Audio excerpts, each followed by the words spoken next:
Bonjour à tous et à toutes. Aujourd'hui, nous vous accueillons à l'église Saint-Charles-Garnier à Québec pour une émission bien spéciale. Nous avons le plaisir de vous faire découvrir le parcours immersif d'Ina Bélanger. C'est une expérience visuelle, auditive et sensorielle qui nous plonge dans la vie et l'héritage d'une femme exceptionnelle et bien de chez nous, tout en explorant une période significative de l'histoire du Québec. Restez donc avec nous jusqu'à la fin de l'émission, car nous aurons une visite exclusive de l'exposition avec son concepteur, M. Louis-Martin Lantier, qui nous partagera des anecdotes fascinantes sur Ina Bélanger et l'impact de son héritage. Justement, dans notre émission cette semaine, on rencontre un couple de Belges qui a vécu une expérience surnaturelle avec la bienheureuse Ina Bélanger. Mais avant, on se rend au cœur de la nature retrouver un groupe d'adolescents catholiques pour leur camp d'été. Bonne émission!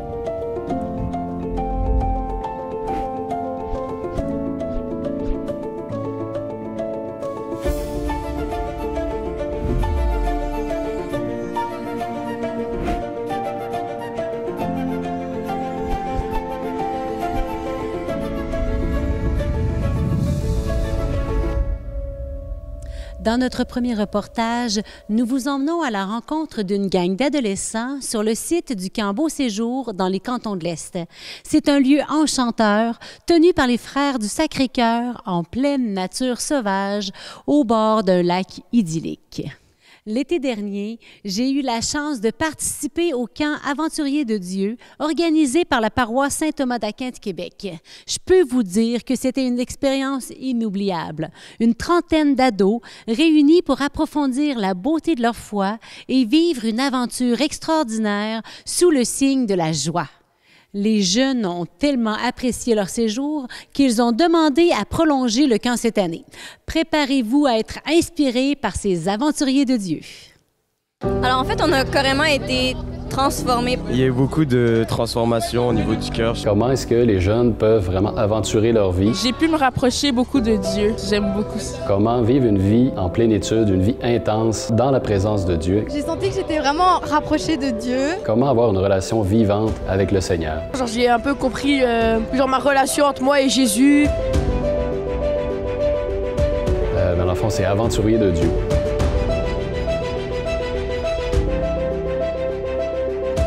On leur propose, en fait, dans un cadre très ludique, dans un cadre magnifique aussi, ici, au camp Beau Séjour, avec la nature, le lac, la montagne, les forêts. Je suis dans l'allégresse. Fait qu'on essaie, dans le fond, de mettre en place tout ce qui pourrait favoriser une rencontre personnelle avec Jésus-Christ qui est vivant et pour qu'il devienne finalement le centre de leur vie et qu'ils aient la vie en abondance. Alors, ce que j'aime beaucoup de la montagne, c'est que nous sommes appelés à monter vers le haut. C'est pas toujours facile, on dépasse nos limites. Et c'est une belle figure de toute l'ascension spirituelle de notre vie. Toute notre vie, on est en pèlerinage, on monte. C'est pas toujours facile, il y a des épreuves, il y a des cailloux, il y a des roches. Ça fait mal, mais c'est fun. Et on s'entraide, on se porte, on s'aide et on arrive à la fin au sommet, qui est le Christ. Ben, c'était fun louer, c'était beau, puis c'était cool, genre.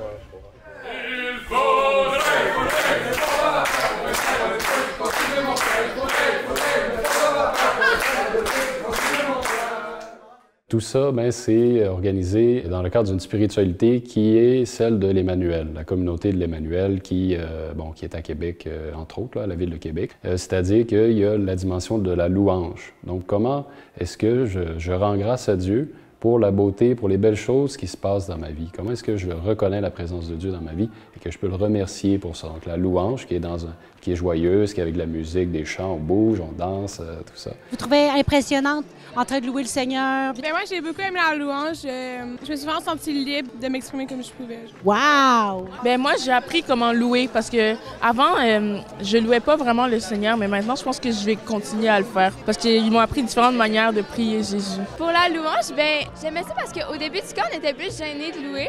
Puis à la fin, je voyais qu'on était vraiment plus dedans, puis c'était vraiment le fun parce qu'on était tous heureux, puis tout le monde tapait des mains, c'était vraiment le fun.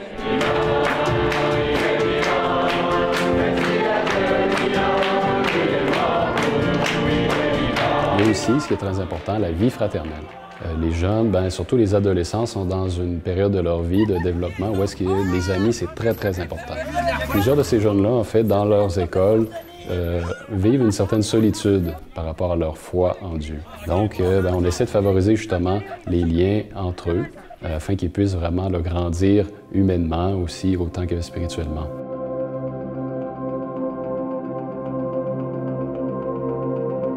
Il y a aussi l'adoration eucharistique. On leur propose pendant le camp, à un moment donné, une veillée où est-ce qu'on leur fait vivre un temps d'adoration eucharistique.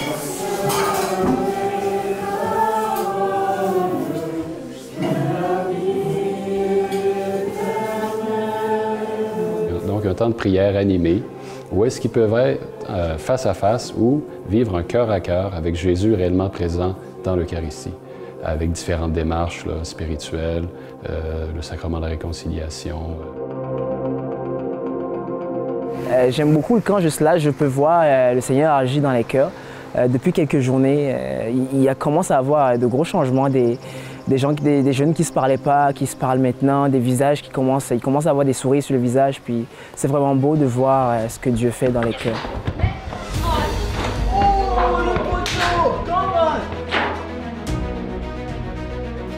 Ma rémunération, en vrai, c'est ce que ce camp m'apporte, genre spirituellement, le repos que ce camp m'apporte. Parce que je ne vais pas vous mentir, toute cette année, j'ai accumulé beaucoup de fatigue, mais ce n'est pas tant une fatigue physique en tant que telle, beaucoup plus dans la tête. Et pour moi, venir à des camps, des endroits pareils où on se recentre un peu sur l'essentiel, c'est le type de repos dont j'ai besoin. Fait que voilà, c'est ma rémunération. Les animateurs ici sont vraiment sympas, on a très vite socialisé avec eux. Ils ont vraiment de belles activités, mais surtout parce que c'est axé autour de la foi. Et moi, aujourd'hui, du haut de mes 26 ans, je réalise dans ma vie que si on m'ôte ma foi, j'aurais plus vraiment de goût à la vie. C'est pour ça que je le recommanderais, le camp Beau Séjour.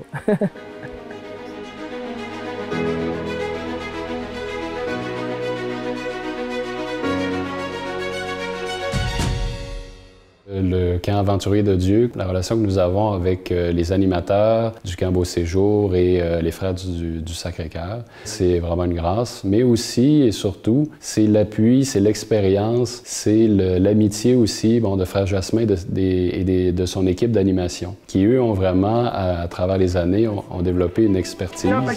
Tu sors et tu tires. Quand ils vont dire côté gauche, vous poussez côté droit. Alors, le camp Beau Séjour a été fondé en 1959 par les Frères du Sacré-Cœur. C'est un domaine complètement sauvage qui venait d'être en partie bûché. Et puis, donc, un lieu qui a été vendu pour, à l'époque, pas très, très cher, sur le bord d'un camp, un peu marécageux, etc. Et finalement, les frères, à force de travail, en ont fait un domaine de repos au départ, d'animation jeunesse ensuite à travers un camp, une colonie de vacances, le camp Beau Séjour. Et finalement, en 2014, nous en avons fait un lieu d'évangélisation jeunesse et famille depuis donc 10 ans cette année.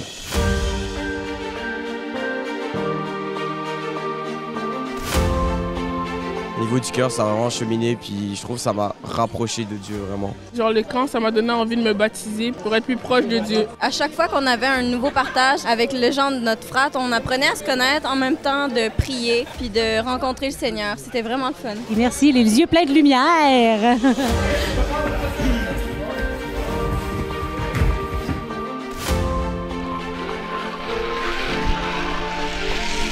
Dans le fond, les joies, c'est de voir qu'il y a plein de jeunes qui sont intéressés, des parents aussi évidemment, qui sont intéressés à ce que leur enfant vive une activité, une expérience comme ça 2 fois. Une des joies, c'est de voir des jeunes qui au départ sont plus timides, sont plus renfermés sur eux-mêmes, ont plus de difficultés à prendre leur place.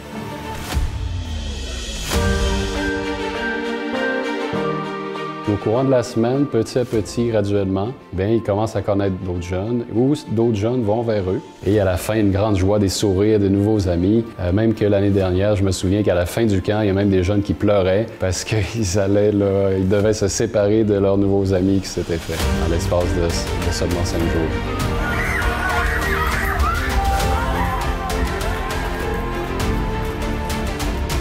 Sinon, de voir aussi des jeunes qui font un pas de plus dans leur foi, dans leur relation avec le Seigneur. Même pour certains jeunes, il y a un avant et un après-camp. Parfois, on ne le voit pas tout de suite, mais on le voit aussi parfois dans le camp même. Au départ, les jeunes ont l'air comme un peu plus, c'est difficile à décrire, mais un peu plus lourd, un peu plus triste, un peu plus renfermé. Puis à un moment donné, il y a comme un déclic, il y a quelque chose qui se passe. Vraiment, on peut dire qu'ils ont fait une rencontre de l'amour de Dieu.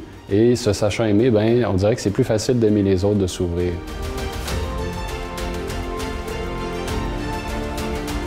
Alors, mon plus grand souhait pour les jeunes, ce serait vraiment de faire l'expérience de l'amour de Dieu. Parce que moi, personnellement, dans ma foi, je voyais un peu Dieu comme agir dans la vie des autres. Je savais qu'il existait, mais je ne le voyais pas agir dans ma vie ni dans la vie de mes proches. Et ce qui a changé pour moi, c'est un Dieu qui s'est fait proche de moi, qui a montré son amour pour moi. Fait que je veux vraiment que les jeunes puissent faire cette expérience. Et là, c'est vraiment... ça change une vie de faire l'expérience de l'amour de Dieu.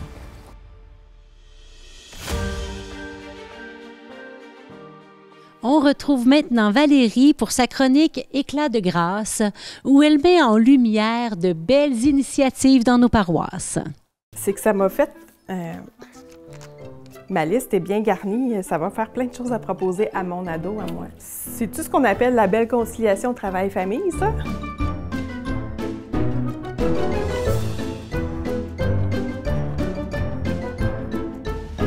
Bonjour tout le monde, bienvenue à cette chronique où on met le focus sur des projets lumineux qui montrent que la communauté catholique du diocèse de Québec et même du Québec se trouve dans une période de transformation qui est très dynamique. Un indice de ça, c'est le retour des offres d'activités pour les adolescents. On vient de vivre une période où les activités pour ados étaient devenues plutôt rares dans l'Église d'ici. On pouvait compter bien sûr sur quelques irréductibles comme la merveilleuse Villa des Jeunes qui a toujours continué son travail, qui s'est renouvelée, chapeau. Ces années-ci, ça bouge. Je vois à la fois de l'offre et de la demande. Tenez, dans l'unité pastorale missionnaire Hauteville-Ouest à Québec, un groupe d'une 40aine d'ados se rassemble pour des rendez-vous avec des discussions, prières, formations. On m'a dit que ça fait des soirées très effervescentes. J'ai vu une vidéo d'eux en randonnée en nature. C'est si simple, mais si bienfaisant. Il y a ici et là des clubs de servants-servantes de messe, comme en Beauce par exemple. Un classique, vous allez me dire, mais avec une touche contemporaine où ce qui compte, c'est l'espace pour se connaître, explorer des questions de sens, créer des relations vraies. Dans l'unité missionnaire Orléans-Côte-de-Beaupré et ailleurs aussi, il y a des parcours de post-confirmation, par petits groupes, autour de bons repas.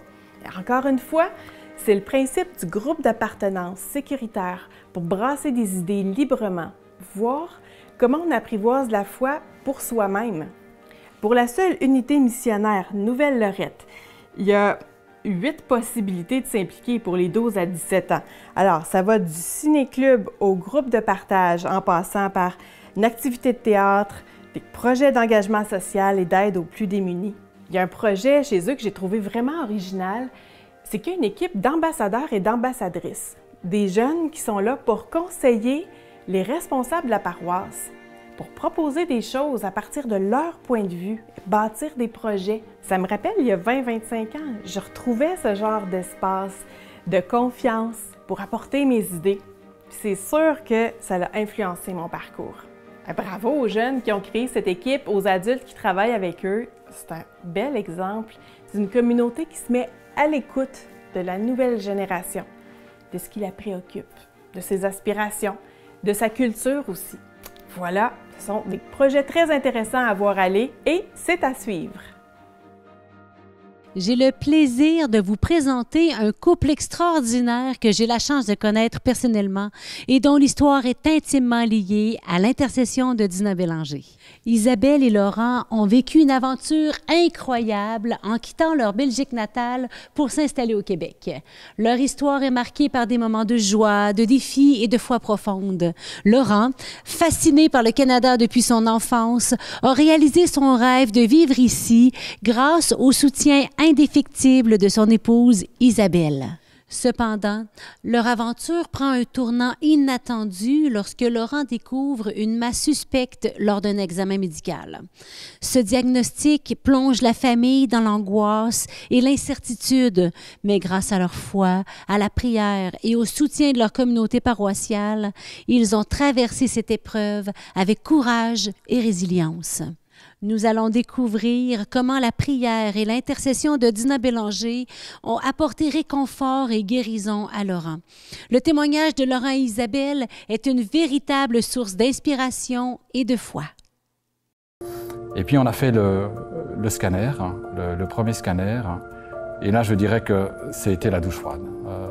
La douche froide et vraiment, je pèse mes mots, c'était la descente aux enfers.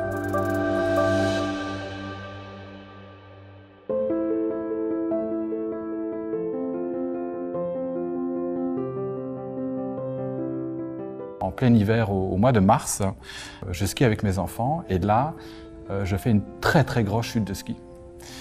Et ce qui est drôle, c'est que je tombe jamais en ski. Et là, je suis tombé et je me suis vraiment fait mal. Et le soir, on rentre et puis je dis à mon épouse, je dis, écoute, chérie, je suis pas rassuré, on va quand même aller aux urgences, juste voir s'il y a rien. Ils me reçoivent très vite, les urgences me disent, Laurent, il n'y a rien, tu peux dormir sous tes deux oreilles, tout est OK, il n'y a rien qui a été touché. Et je me réveille en pleine nuit et je n'étais pas rassuré. Il y a un truc qui me dérangeait. Et le lendemain matin, j'ai décidé de prendre rendez-vous avec un docteur.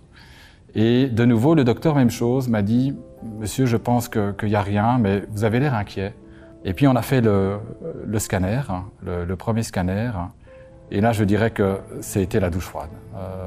La douche froide et vraiment, je pèse mes mots, c'était la descente aux enfers. Parce qu'au scanner, il suspectait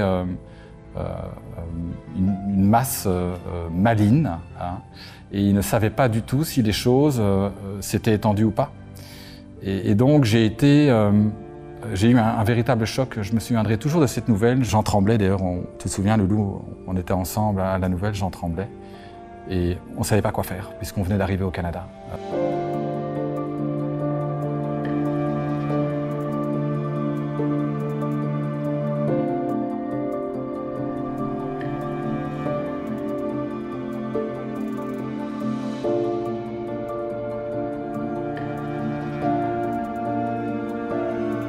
On n'était pas loin du schéma catastrophe. Hein. Je pense que pendant certainement 3 ou 4 semaines, on ne savait pas du tout dans quelle direction on allait. Moi, j'en dormais pas les nuits, j'avais des angoisses et tout aussi terribles de me dire que mes enfants, ma femme, j'allais peut-être plus les voir prochainement et qu'on parlait de moi ou peut-être moins d'1 an.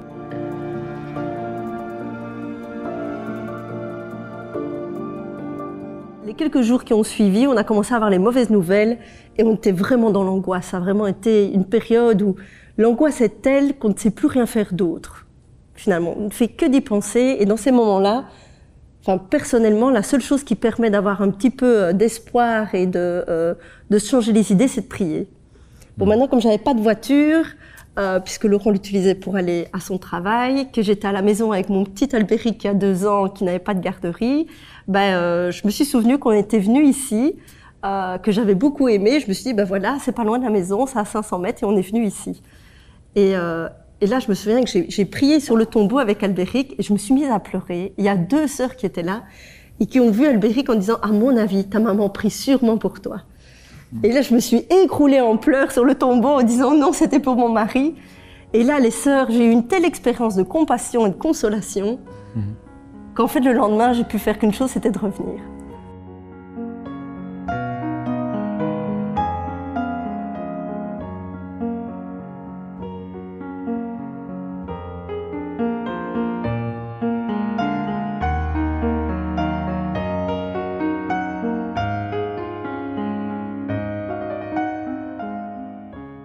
Donc quand même à partir du moment où on va dire que Dina est entrée dans nos vies, je pense que c'est le cas, il y a des grâces qui sont tombées.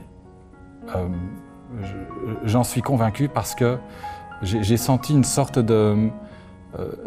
d'apaisement et je sentais qu'il y avait quelqu'un qui intercédait pour moi auprès du Seigneur et auprès de la Vierge Marie.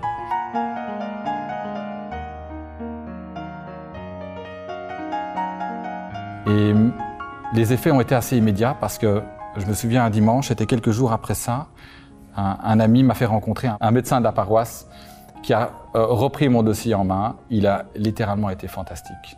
Il a tout fait pour accélérer les choses et que les examens se passent pour moi pour le mieux. Et j'ai eu de longues discussions avec lui. Ça m'a vraiment permis un petit peu de me rassurer.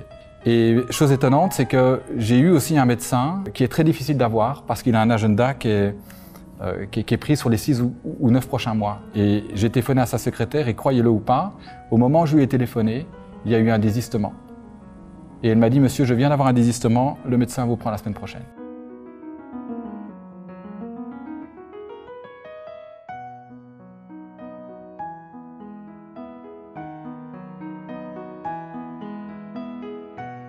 C'est vrai qu'en fait, finalement, on prie tous les jours pour ta santé. On remercie Dina et on prie pour les gens autour de nous qui nous ont demandé de prier pour eux ou qu'on sait qu'ils passent à travers des épreuves. Quand on vient, une fois, il y a toute la famille, parfois on n'est que 2, parfois il y a Albéric, ou il y a les autres enfants, et alors une fois on croise une sœur, une fois on en croise une autre, et petit à petit, elles étaient curieuses évidemment, puisque une famille qui vient comme ça tous les jours, elles se demandaient un petit peu quoi. Et c'est vrai qu'on était très touchés que petit à petit, le mot est passé, et un jour elles nous ont dit, vous savez, on prie pour vous tous les jours. Et je crois que ça fait plus d'1 an qu'elles prient comme ça pour nous tous les jours. Oui, mon loup, ouais. Et c'est vrai que c'est quelque chose qu'on s'est dit, si des sœurs prient pour nous tous les jours, il manquerait plus que ça que nous on ne le fasse pas. Ah, ma soeur, ça va? Ah, vous allez nous manquer. Mais vous aussi, ma soeur. Gros bisous à soeur. Oui. Et s'il faut, je peux l'amener dans la salle. Un gros bisou. Attention, ça marche. Il faudra juste mettre des piles dans la télécommande. Et c'est tous des petits éléments, si vous voulez, qui m'ont fait dire vraiment qu'il y a quelqu'un qui veillait sur moi et qui surveillait mon parcours. Hein. C'est comme le jour de l'opération. L'opération était quand même assez difficile, techniquement. L'opération s'est merveilleusement bien passée. D'ailleurs, le médecin a même appelé Isabelle après l'opération en disant « Tout est OK, on a tout enlevé, tout est bien, tout s'est bien passé, vous pouvez vraiment être rassurés. » Et en fait, au fur et à mesure qu'on avançait, au fur et à mesure, on était rassurés. Et maintenant, je peux dire qu'après 1 an, j'ai fait mes derniers examens.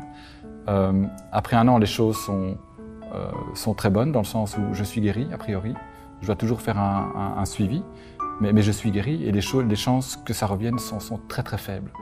Et voilà, j'ai vraiment senti Dina, si vous voulez, Dina présente dans cette action d'intercéder pour nous. On l'appelle la petite mendiante d'amour. C'est vraiment ça, c'est ce qu'elle a fait pour moi et je pense que c'est ce qu'elle a fait aussi pour notre famille. Et on l'a pris depuis 14 mois tous les jours et vraiment elle a été fantastique. Et moi j'y vois même un miracle.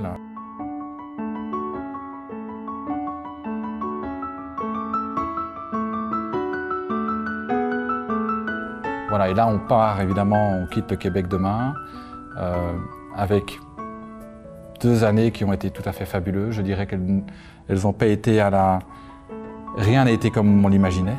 Hein. C'est vrai, rien n'a été. J'ai eu cette opération, on a eu des difficultés de logement, mais en fin de compte, c'était magnifique parce qu'on a rencontré des gens extraordinaires. On a rencontré des sœurs de Jésus-Marie avec qui on a lié une amitié fabuleuse. On a rencontré Dina, on a rencontré des amis, on a rencontré la paroisse. C'est vraiment j'ai une reconnaissance éternelle de tout ça.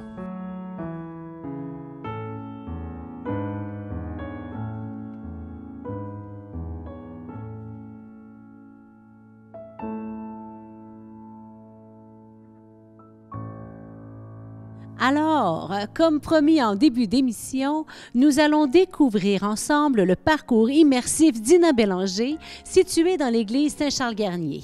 Nous sommes avec Louis-Martin Lantier, le concepteur de l'exposition. Bonjour Louis-Martin. Bonjour Geneviève. Alors Louis-Martin, est-ce que tu peux me dire c'est quoi le parcours immersif d'Ina Bélanger?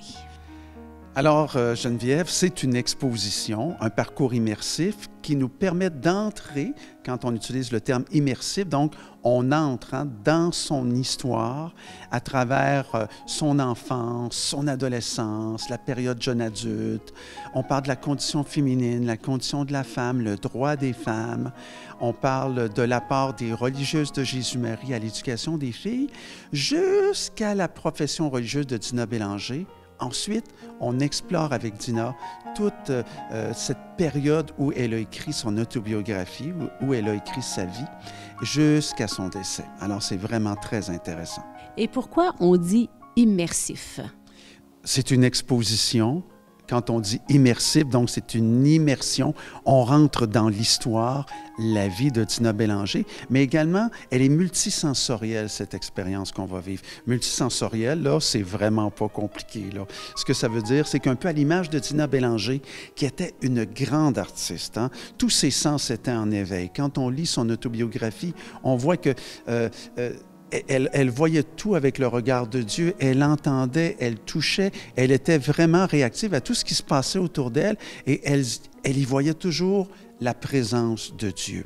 Alors, c'est un peu la même chose. Quand vous allez venir, vous allez découvrir Dina, vous allez pouvoir voir de magnifiques photos, lire des textes, sentir des parfums, entendre des extraits de son autobiographie qu'une comédienne a réalisé, de très belles narrations, mais également des pièces musicales de Dina Bélanger.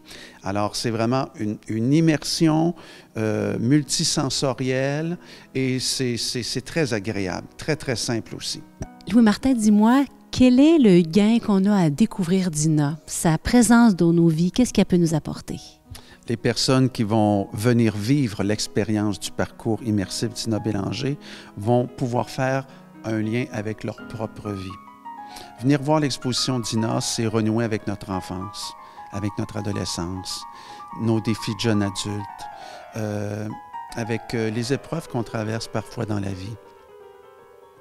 Alors, Dina, c'est ça son histoire. Et également, c'est une grande témoin de résilience, de persévérance et de courage à travers la maladie. Alors, on connaît des gens autour de nous qui sont aux prises avec l'épreuve de la maladie, qui sont pris dans leur santé. Alors, venir voir Dina, c'est l'occasion de faire le point sur notre propre parcours, puis en même temps de réfléchir à ce qui donne un sens à notre vie, même lorsque ça ne va pas très bien. Qu'est-ce qui donne un sens à ma vie? Merci beaucoup, Louis-Martin. C'est agréable de savoir qu'en venant visiter ici le parcours immersif Dina Bélanger, eh bien, avec elle, on peut aussi avoir un miroir et relire notre propre vie. Merci beaucoup, Louis-Martin. Alors, Geneviève, ce fut un plaisir de vous accueillir ici en l'église Saint-Charles-Garnier. On invite tous ceux et celles qui veulent venir vivre l'expérience du parcours immersif Dina Bélanger. Soyez tous et toutes les bienvenus. Merci d'avoir été des nôtres. On se retrouve la semaine prochaine pour une autre émission de Lumière du Monde. D'ici là, portez-vous bien.